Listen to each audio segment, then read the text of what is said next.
Okay, saya share sikit tentang keberkesanan transfer factor.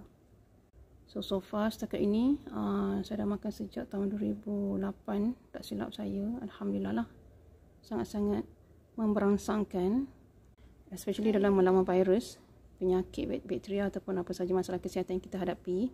Cuma ada satu saja yang buatkan tak best tu, feeling yang tak best adalah dari segi harga lah. Harga yang agak kayangan bagi setengah pihak, tapi sebenarnya kita mampu je. Ni semua antara nak dengan tak nak saja.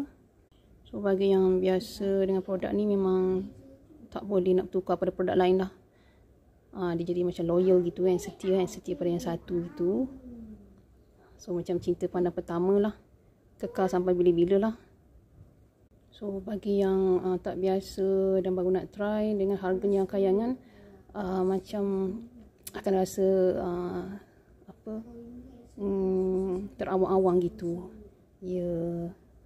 So agak ambil masa lah nak biasakan diri kan dengan harganya. Tapi alhamdulillah, yang penting dia punya effectiveness tu sangat-sangat hebat lah, berbaloi.